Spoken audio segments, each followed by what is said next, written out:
What's up, guys? Welcome back to the channel. We have something very, very, very special for you now.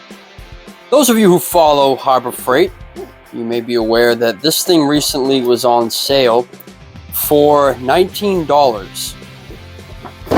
Now, also if you follow Harbor Freight, you may be aware of their good, better, best business model that they have. So their lines of tools, really all of their major products that they carry, have a good, better, and a best version of each one. Warrior is their good line, Power being the better, and Hercules being the best tools that they can offer. Let's start off by saying that this has over 1,300 reviews on it, 1,306 to be specific. Now, 90% of customers who have purchased this would recommend it to someone else. I'll also say that 910 of those reviews were 5-star reviews. 89 reviews were 1-star. So the scale is really tipped in favor of this tool. Now, some specs on it. I'm sure as you can see, it is a 6-amp motor, so it's a little underpowered. What a bitch! But this is a 6-amp tool. It does 2,500 strokes per minute, so kind of slow in comparison to some of the others out there, but 2,500 is no slouch. The stroke length on this is 7/8 of an inch, so it's not really moving a whole lot, but it'll cut. The overall length of the tool is 18 inches, and it weighs 6 pounds, so it's actually a little bit lighter than some of the other models, but it has a much smaller motor as well, so you have to take that into consideration. 6-foot power cord. It does have a 30-degree pivoting shoe plate on the front of it. It has a variable speed trigger. Well, you can see all this stuff, right? Variable speed trigger, keyless blade change, and Harbor Freight is alleging that this is comparable to the Porter-Cable PCE 360. Now, I'm not sure how they're making that comparison because the Porter-Cable, it's a 7.5 amp saw, and it's running at 3,200 strokes per minute with an 1.1 inch stroke length. Now, the PCE 360 from Porter-Cable is, I'm not sure if it's being phased out or not by Porter-Cable, but it's difficult to find. There are a few online retailers that you can order that saw from online from them, but to find that in stock in a store is very difficult right now. You'd think Lowe's would have it. They're not even offering it. You can't even order it off their website anymore. So, and the same goes for Amazon. You can't find it on Amazon, but I did find it.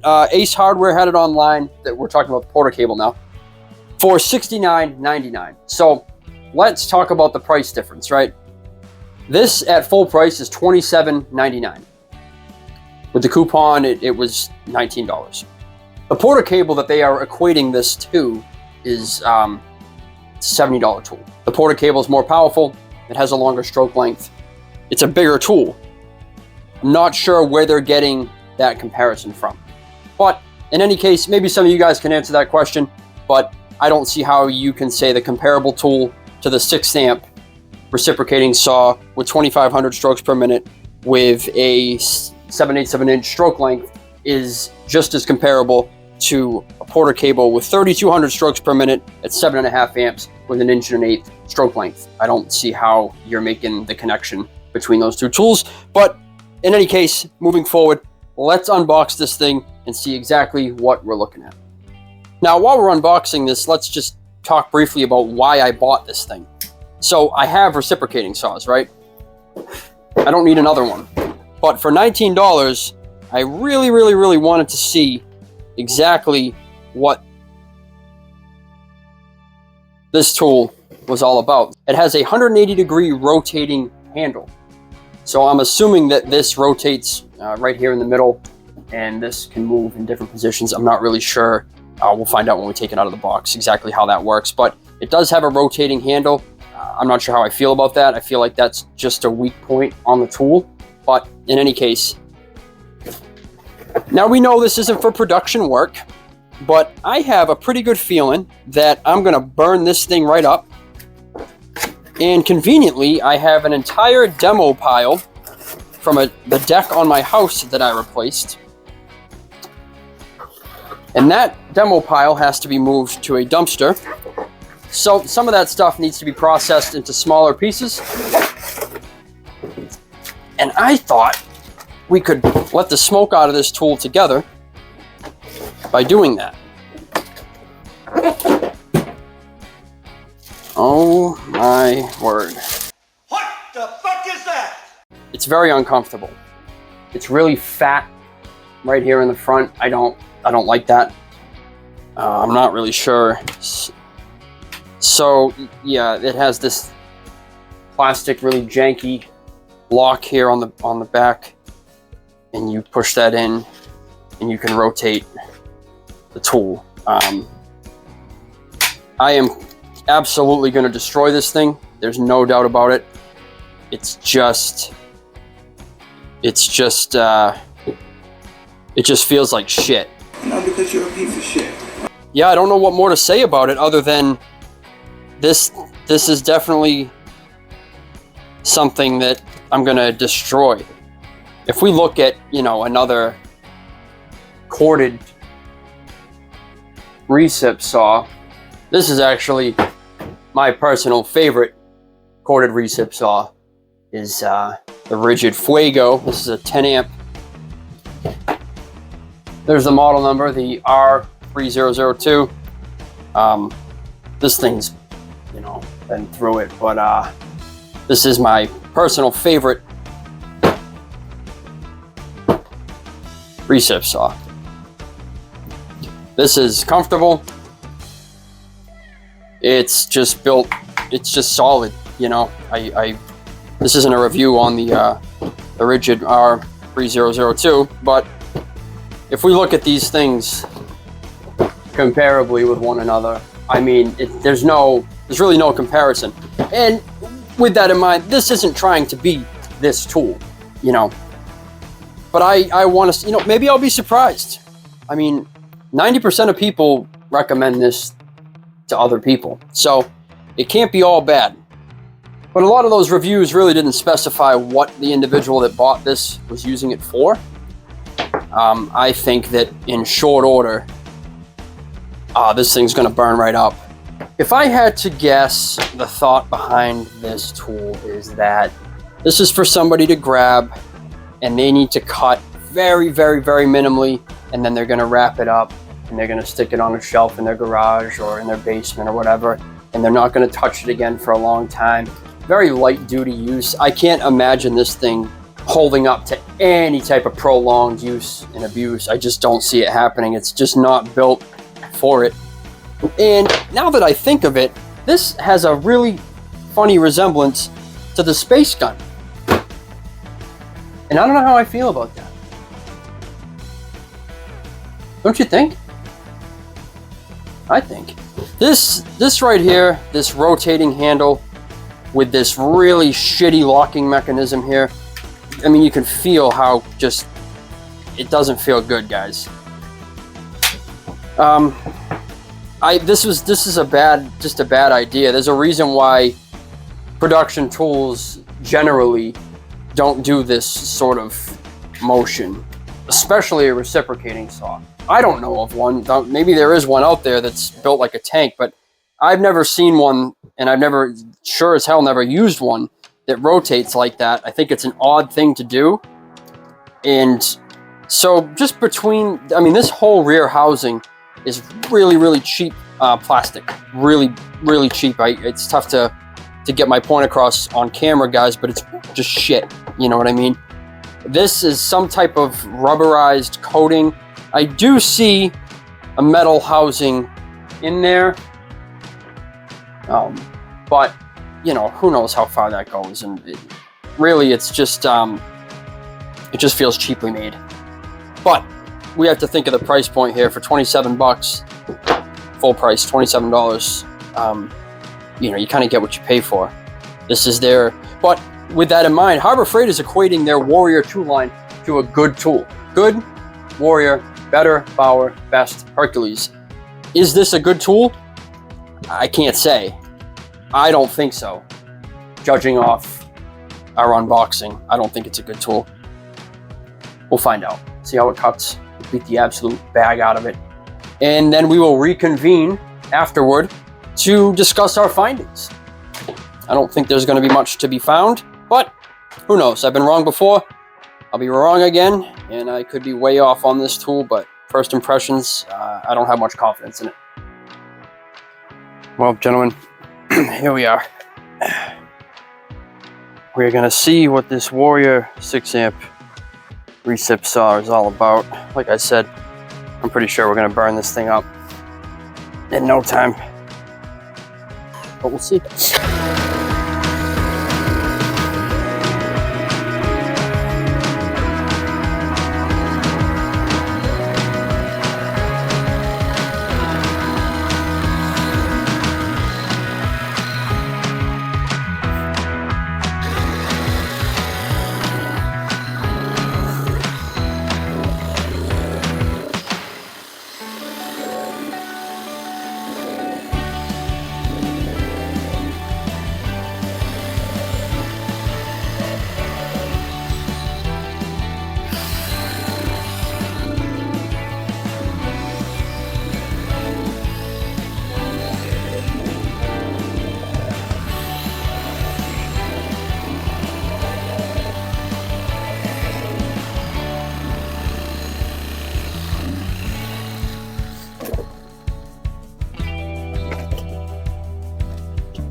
Alright, so I wish I could say this thing is a total piece of shit, but it's actually not.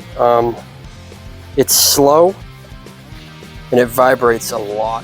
It really throws itself around, it really rattles whatever you're cutting, which is kind of the nature of reciprocating saws, but this one in particular really puts off a lot of vibration. But it's still working. I mean, it took a while, but it took care of that entire demo pile that you saw. So now I just drove a couple framing nails into this 4x4, and we're just going to see if we can take a few slivers of it off, and that's going to end the testing portion of this.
Well, guys, that's all I've got for you.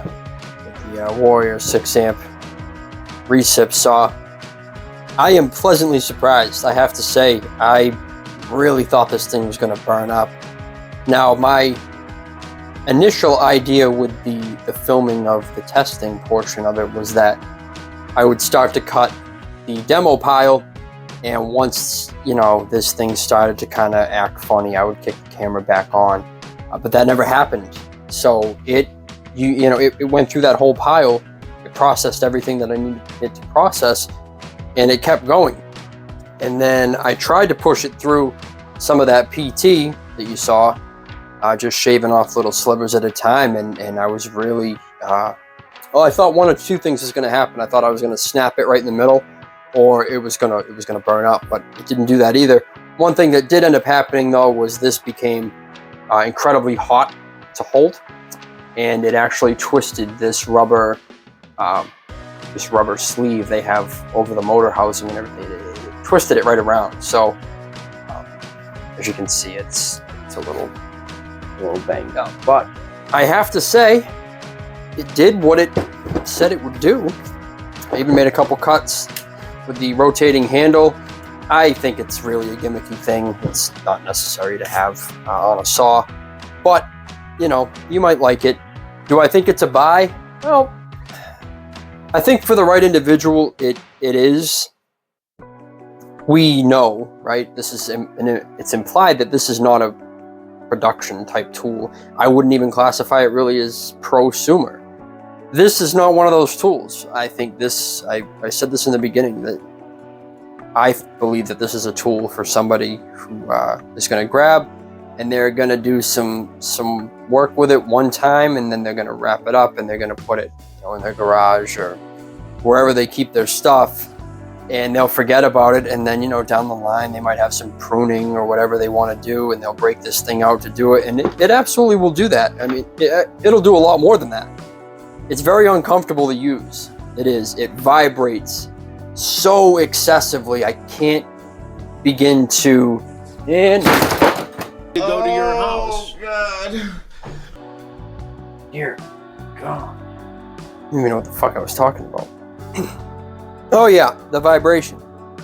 This thing, it's like a jackhammer. It vibrates so much. When I was done using it, I felt like I had been running a chainsaw all day.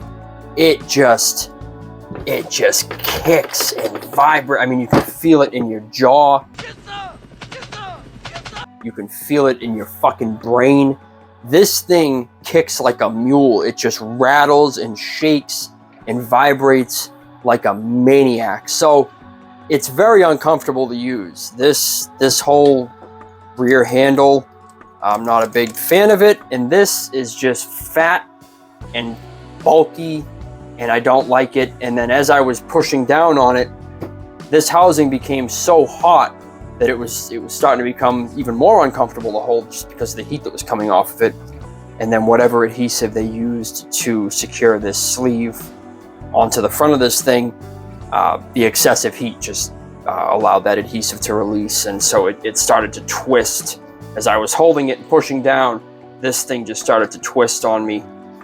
So as you can see, this should be here, but not a big deal. I mean, I definitely used it probably more than it was intended to be used, but it still held up, and I threw it around. I mean, it's got a lot of gashes and marks on it now. I threw the thing, I drug it through the demo pile, I threw it onto my brick patio, and it just kept chugging along. So I have to say, for $27.99, it is a buy. It is a buy. Do you want number one, Foky? I can't say that I recommend it, but I can see where a purchase like this would be an acceptable thing to make. Like I said, if you're going to be using this all the time, this type of tool, I highly recommend you allocate some more funds to a much more reputable brand. But I don't know about longevity either. Like, I can't say how many days in a row consistently can this thing be subjected to that type of work, that type of heat, before a lot of these components start to fail. I don't know. I don't really have the time to dedicate to testing this thing day after day after day. Nor do I use a recip saw every single day. But my opinion, it is a buy for the right individual. It also has this feature where you can lock the trigger on. I think that's a little dangerous. I don't understand what would be the reason for that. I know certain recip saws have a lock that will not allow the trigger to be depressed when that lock is engaged. But this DCS 386 being one of those tools, but I don't know what you would need the trigger to be continuously depressed for. I think if you accidentally lock that trigger on and this thing gets away from you, or you finally break through the material and it swings down and you go to let go of the trigger and it doesn't stop reciprocating, that could potentially be an issue. But yeah, once again, guys, I am pleasantly surprised. My initial opinion of it was definitely wrong. But with that said, would I recommend it? Probably not. Bauer has an offering. I believe it's 7.5 amp. Don't quote me on that, but I'm pretty sure that's what it is. And it's $59.99. It's a corded tool. I think that is something that's probably more of your prosumer grade if you're looking to be budget friendly, money conscious with your purchase, which that's completely understandable. I would probably allocate $30 more and get the Bauer model. And if you really can swing it, I would recommend that rigid saw that we talked about earlier. It's about $120. That thing's never let me down. I've had it for years now. I beat the absolute piss out of it. Yeah, the Warrior 6 amp recip saw with 180-degree rotating handle. Definitely tougher than I thought, but I would take your money, guys, and I would spend it elsewhere. As always, guys, I really do appreciate you watching. I know there's a million videos that you could have clicked on, but you clicked on this one. It does mean a lot to me. See you later.